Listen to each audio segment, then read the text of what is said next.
Bienvenue sur Bulle de Bonheur, le podcast pour prendre le temps d'être heureux. Je suis Raphaëlle de Foucault, chercheuse inconditionnelle de Bulle de Bonheur. Ce podcast est propulsé par 2 minutes de bonheur et publié tous les jeudis.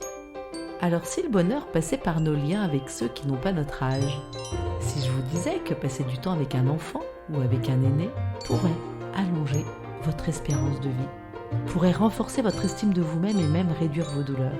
Alors aujourd'hui, dans Bulle de Bonheur, au cours de notre épisode 268, nous allons parler des relations intergénérationnelles, une richesse discrète, fondamentale et peut-être trop méconnue.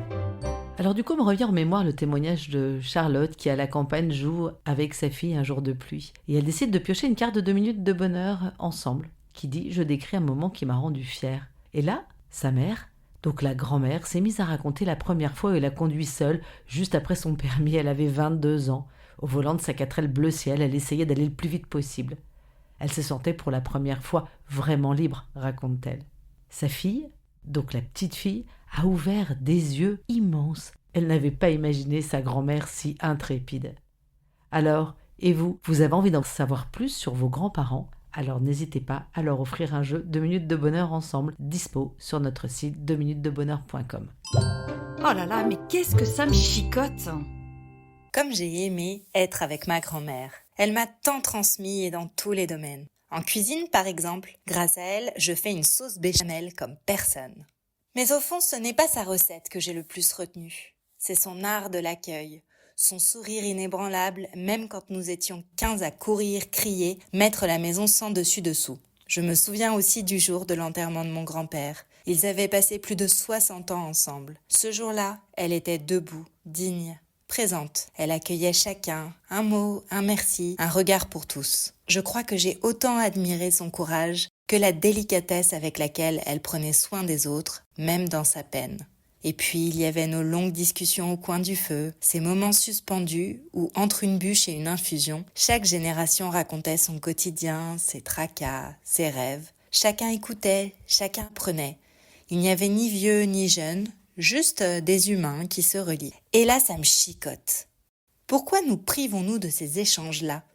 Pourquoi notre société sépare-t-elle les jeunes d'un côté, les vieux de l'autre, comme si chaque âge devait vivre dans sa bulle? Et surtout, que peut-on inventer, encourager, initier pour que chacun, quel que soit son âge, puisse goûter à la richesse de ce lien intergénérationnel si fort, si joyeux et si humain? Alors vous tous, fidèles à Bulle de Bonheur, vous savez combien j'aime m'appuyer sur des études solides pour éclairer mes réflexions.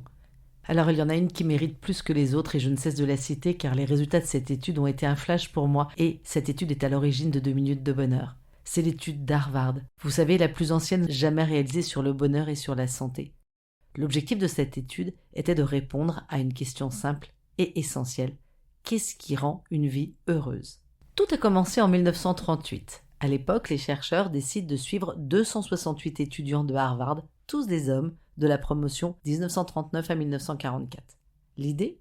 Comprendre ce qui fait qu'un individu mène une vie heureuse, saine et épanouie.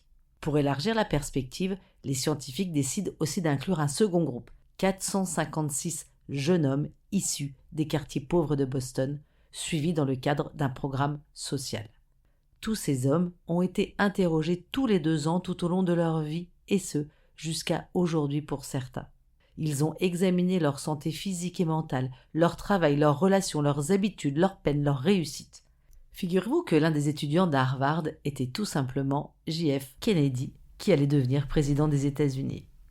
Le directeur actuel de cette étude, le docteur Robert Waldinger, psychiatre et professeur à la Harvard Medical School, partage les enseignements phares de ce travail de recherche monumental. La conclusion de cette étude est sans appel et limpide. Ce ne sont ni les richesses, ni la célébrité, ni même la réussite professionnelle qui prédisent une vie heureuse et longue. Ce sont la qualité et la solidité des relations humaines. Et dans ces relations, celles qui relient les personnes de différentes générations jouent un rôle majeur. Pourtant, ces relations intergénérationnelles sont souvent négligées, voire perçues comme secondaires. Nous pouvons effectivement constater que nous avons, contrairement à il y a 3 générations, à vivre dans des silos. Les enfants sont à l'école, les ados souvent dans leur chambre, les adultes au travail, les seniors dans les maisons de retraite. Bon, c'est un peu la caricature, mais c'est quand même ça. Chacun est dans sa case, chacun dans son monde. Dans ce monde fragmenté, les occasions de se croiser, de se comprendre, de se transmettre quelque chose se font beaucoup plus rares. Le lien intergénérationnel est en train de devenir un luxe, alors qu'il devait être une force quotidienne. Nous avons souvent l'intuition que les relations humaines sont importantes. Aujourd'hui, grâce aux derniers travaux des neurosciences et de la psychologie positive, nous savons que ces relations sont essentielles au bon fonctionnement de notre santé mentale et physique, et ce, à tout âge. Les relations de qualité ne sont pas un petit plus, elles sont juste un pilier fondamental de notre équilibre psychique. Quels sont les bienfaits psychologiques des relations intergénérationnelles ? Alors, premièrement, de bonnes relations renforcent l'estime de soi. Être entouré de personnes qui nous apprécient pour ce que nous sommes, avec nos forces, nos limites, nos imperfections, nourrit profondément notre sentiment de valeur personnelle, donc notre estime de nous-mêmes. Quand nous sentons que nous comptons pour quelqu'un, que nous sommes écoutés, que notre présence fait plaisir, cela renforce aussi la confiance en soi et la sécurité intérieure. À l'inverse, l'isolement ou le sentiment d'être ignoré peut fragiliser l'identité et créer un sentiment d'inutilité, voire de honte. Par exemple, quand un adolescent se sent en sécurité avec une grand-mère ou un adulte qui l'écoute sans jugement, il développe une meilleure image de lui-même. Même chose pour une personne âgée qu'un plus jeune sollicite pour ses conseils ou son expérience, cette personne se sent alors valorisée et reconnue. Deuxièmement, les relations intergénérationnelles favorisent la régulation émotionnelle. Alors qu'est-ce que ça veut dire ? Simplement que partager ses émotions avec quelqu'un de bienveillant nous aide à mettre des mots sur ce que nous ressentons, à prendre du recul et à réguler notre stress et notre tristesse.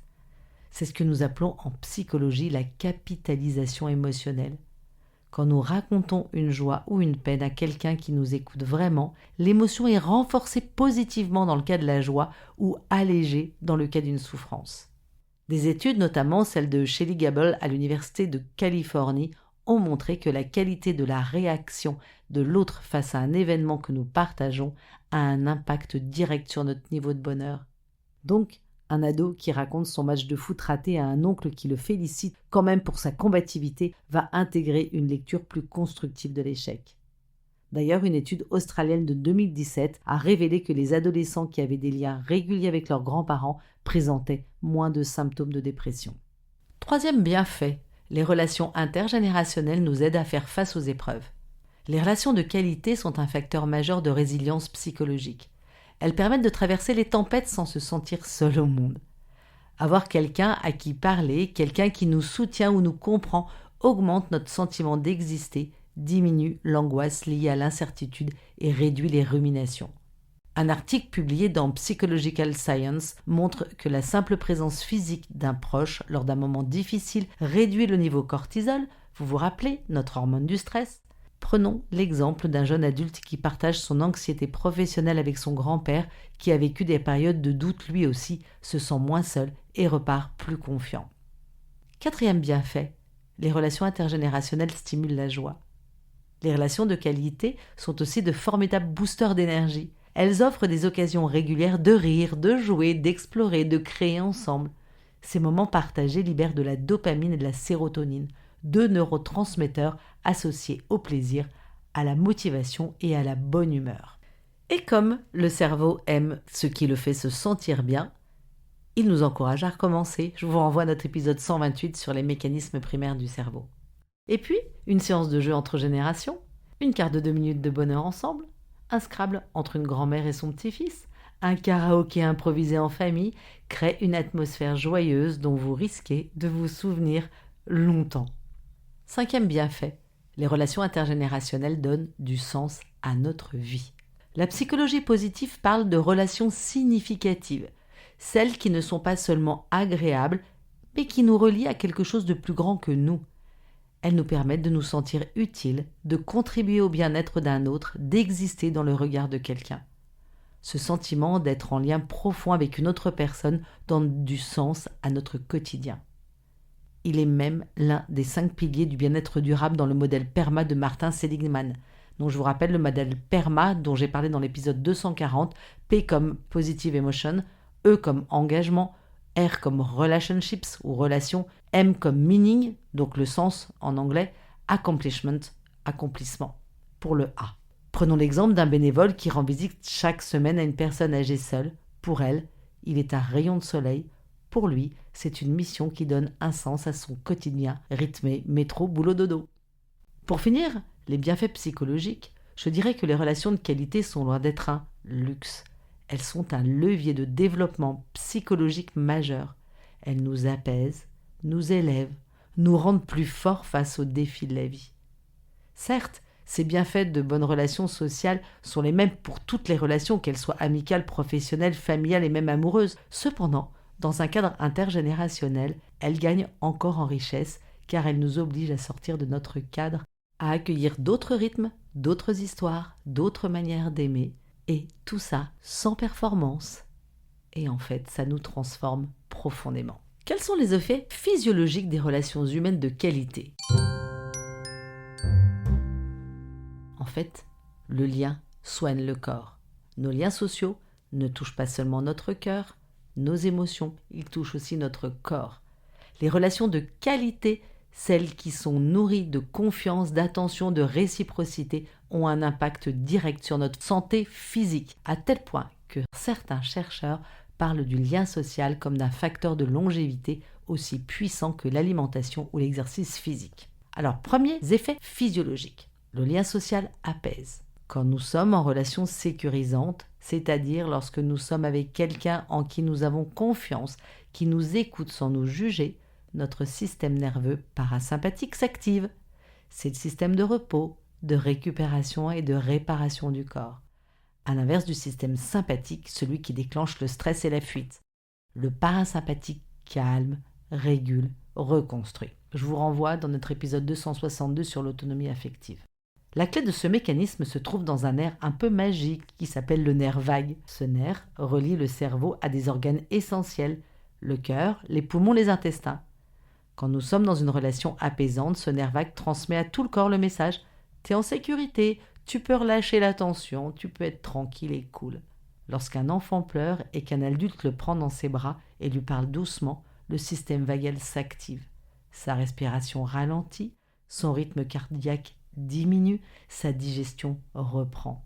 A contrario, en état de stress, notre rythme cardiaque s'accélère, notre respiration est plus courte et notre digestion plus compliquée. Vous comprenez maintenant mieux pourquoi certains d'entre nous ont des maux de ventre chroniques. Deuxième bienfait, avoir des liens sociaux forts augmente l'espérance de vie. Une méta-analyse de 148 études publiée en 2010 dans la revue PLOS Medicine a démontré que les personnes ayant des liens sociaux forts avaient 50% de chances en plus de vivre plus longtemps que celles socialement isolées.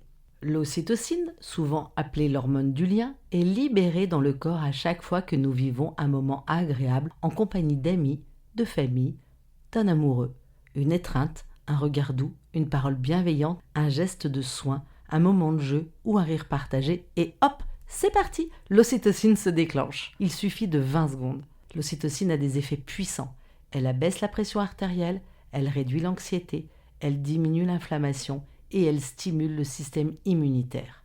À ses côtés, la dopamine et la sérotonine, deux neurotransmetteurs du plaisir et de l'équilibre émotionnel, sont également stimulés dans les relations chaleureuses. Quand une personne âgée reçoit la visite de ses petits-enfants ou qu'un bénévole vient jouer avec elle, son corps sécrète ses hormones.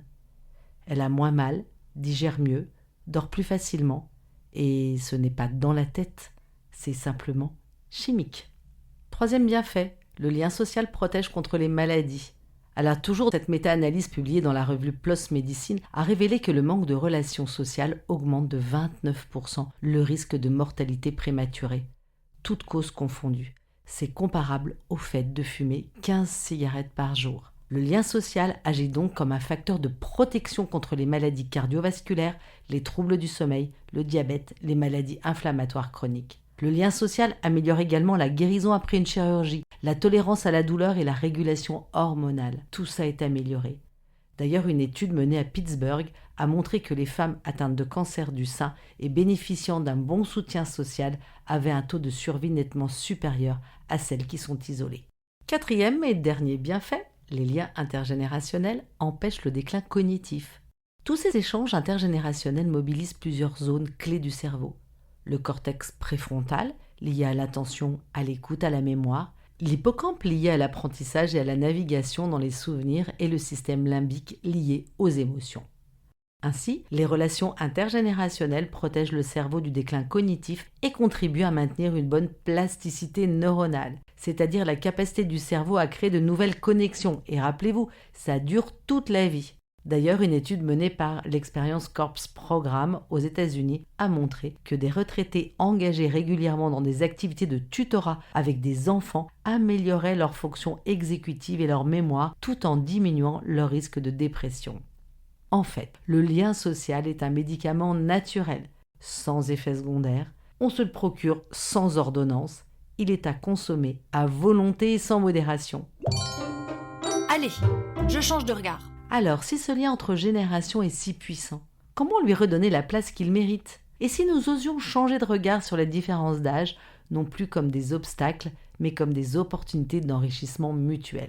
Alors je vous propose 3 grandes pistes pour raviver ces liens intergénérationnels dans votre quotidien, alors que vous soyez parents, grands-parents, jeunes adultes ou ados. Première idée, tisser du lien au quotidien sans forcer. Le lien intergénérationnel, si vous n'en avez pas l'habitude, ça commence simplement. Pas besoin de grands projets. Prenez cet exemple, une jeune bénévole qui vient chaque semaine jouer à 2 minutes de bonheur avec une dame de 85 ans. Elle rit, se raconte, échange, rien d'extraordinaire. Et pourtant, cette rencontre devient un repère lumineux pour l'une comme pour l'autre. Vous pouvez aussi, tout simplement, appeler régulièrement un grand-parent ou une tante âgée. Proposer un jeu à un petit-neveu ou à une voisine plus jeune. Inviter à déjeuner un neveu loin de sa famille, par exemple. Deuxième piste. Valoriser les différences, c'est un moyen de mieux se compléter. Nous l'oublions trop souvent, ce qui nous sépare peut aussi nous rassembler.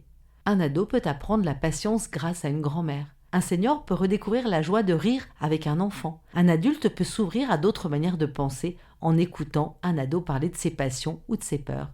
Écouter, c'est déjà se relier. L'amour, l'empathie, la compassion sont les ingrédients clés de ces liens. Barbara Fredrickson parle de résonance positive. Ces moments de vibration mutuelle qui surviennent quand nous partageons une émotion vraie avec quelqu'un, quelle que soit la génération. J'en parle dans notre épisode 235 sur les émotions positives. Troisième piste, favoriser les espaces où le lien intergénérationnel a sa place. Certaines structures vont loin en créant des lieux où les générations se côtoient naturellement. Et je salue ici leurs belles initiatives. Les crèches dans les maisons de retraite, les jardins partagés animés par des binômes petits et grands, les ateliers tricot ou les ateliers d'informatique, des cafés où seniors et étudiants se retrouvent sur des conversations à thème, les colocations intergénérationnelles comme un toit deux âges ou ensemble de générations, les associations qui se dévouent pour proposer des visites à des personnes isolées, et je pense à la Société Saint-Vincent-de-Paul. Tous ces échanges créent des souvenirs partagés, une forme de mémoire collective qui, mine de rien, nous enracine dans une histoire plus large que la nôtre. Et surtout, ces moments ensemble donnent à chacun le sentiment de compter. Enfin, ces belles relations apaisent, stimulent, soignent, simplement parce qu'elles reconnectent de l'humain avec de l'humain. Et hop, je me lance. En bref, si je résume, miser sur l'intergénérationnel, 1. Est bon pour le cœur, le corps et l'âme. 2. Apaise, enrichit et fait grandir. Et 3. Transforme un simple moment en souvenir précieux. À vous de jouer, chers auditeurs. La carte de 2 minutes de bonheur vous propose d'engager une conversation ou de passer un coup de fil à quelqu'un qui n'a pas votre âge. La petite mousse prône le partage cette semaine. Elle nous vient de l'écrivain français Christian Bobin qui nous dit « Ce que les vieux savent, les jeunes le découvrent. Et ce que les jeunes vivent, les vieux s'en souviennent. Avec Bulle de Bonheur, prenez le temps d'être heureux. » Merci pour votre écoute. Si vous avez aimé, dites-le nous avec 5 étoiles. Laissez vos commentaires et envoyez des bulles de bonheur à vos amis et partagez ce podcast. Inscrivez-vous à la newsletter en allant sur notre site 2 minutes de bonheur pour être notifié des prochains épisodes. C'est aussi très facile de nous trouver sur les réseaux sociaux, Facebook et Instagram. Il suffit de chercher 2 minutes de bonheur. Bulle de bonheur est propulsée par 2 minutes de bonheur, des outils pour créer du lien et prendre le temps d'être heureux.